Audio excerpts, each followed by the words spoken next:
So if you're still with me for my second part, there's another thing that I found very interesting. Actually, two things that I just wanted to quickly throw by and then be on my way, let you be on your way. These two things.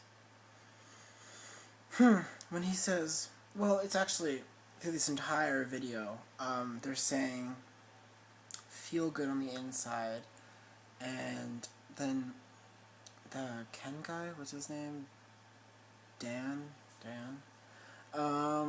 He's like, what's he like? He's like, he doesn't like Viagra because it covers up the symptom. It doesn't actually treat the actual problem.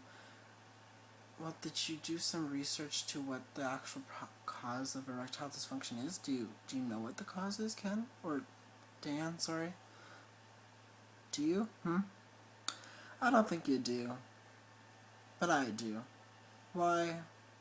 Because I'm not a fraud. I actually go to a professional medical institution, and I actually learn professional medical material.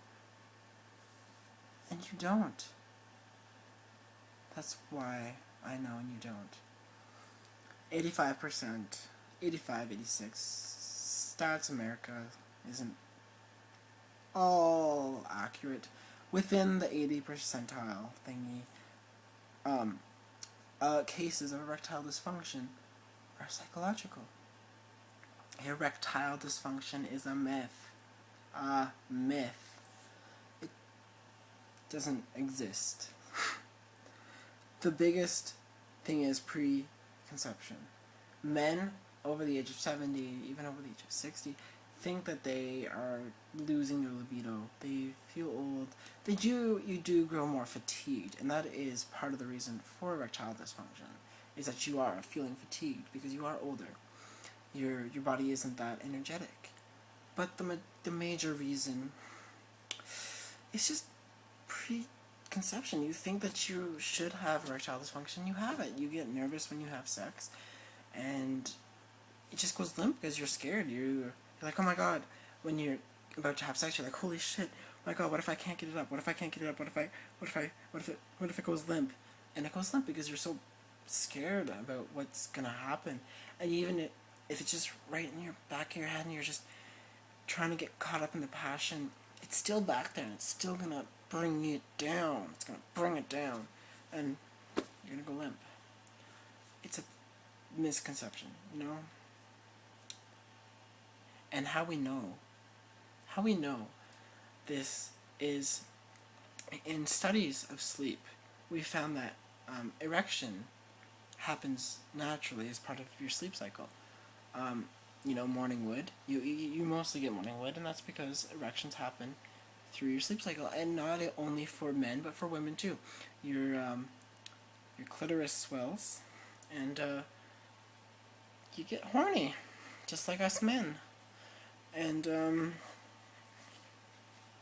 yes, you get horny when you sleep, even if you're not having a sex dream, even if you're having a horror dreams, no. But if you're having like any kind of dream, you get horny, you get hard.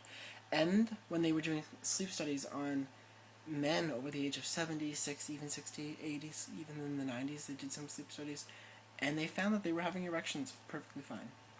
Yet when they tried to have sex, they couldn't have an erection. It's all in your head. Not all the time. I mean, this is 85, 86%. There are some 15-ish, some people who actually do have a problem. That's a vascular problem. And in which case, Viagra would treat the symptoms. A vascular problem, depending on what kind of vascular problem you have, depends on how you would treat the symptoms. But if it's a vascular problem, chances are eating right and exercising would be the ideal treatment.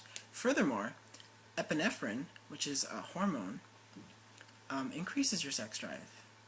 And a good way to stimulate epinephrine is to exercise. Work the fuck out. And then you'll get hard. Not that hard to do, but the hard is the after effects. Yeah, that's a lame joke.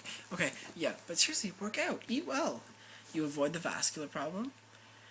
Try putting in some your anxiety about sex, your anxiety about having a sexual dysfunction, because there's only about 15% of people who have a sexual dysfunction.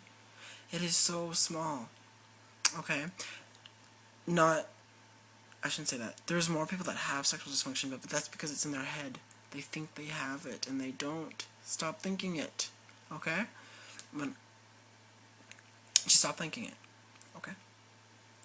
And the second part, I just laughed so hard at this part. The arousal lubrication or something. It was like, oh, it had like olive oil in it. I was like, what the hell are you, Greeks? Yo, Jenny, I'm all out of lube, so I'm just gonna go down to the kitchen and grab some bananas olive oil. Yeah, I'll be right back, okay? That is disgusting. You actually gonna let him put olive oil in your fucking badge? You guys are sick. If you're actually putting olive oil inside of you, it's coming from plants, it's coming from plants, yes, but it's olive oil. It's gonna be all gooey. It's like an oil based. There's nothing wrong with regular lube. Regular lube is water based, you stupid bitch. Water, it doesn't get much more natural than water, does it? Is olive oil more natural than water? Because olive oil is treated, you stupid. Oh my god. Oh my god. I'm just so astonished at how stupid people are and how stupid people are to follow them. It just makes me so mad. And it just makes me so mad is because they don't know what they're talking about. They're advertising this product and they have no idea what they're talking about. And I'd hate to see what doctor recommended this product that it's saying. When they say doctor recommended, sometimes they actually mean, like, it actually is doctor recommended, but they only have to have one doctor to say doctor recommended before they say, and then they're allowed to say doctor recommended. And half the time that they get this doctor recommended is paying them money, which is probably what this Ken and Jan, Dan and Ken, or Ken, whatever the fuck their names are, this is probably what they're getting paid, and I don't understand why they're getting paid, because they're not even medical professionals. And you know why they are agreeing to do it? Is because they're not medical professionals. A medical professional would never go on there and be like, this is the cure for a what? Oh, sexual dysfunction for women. Yeah? Well, here's a little lesson, Jan and Jan, whatever the hell your names are. It's called impotence.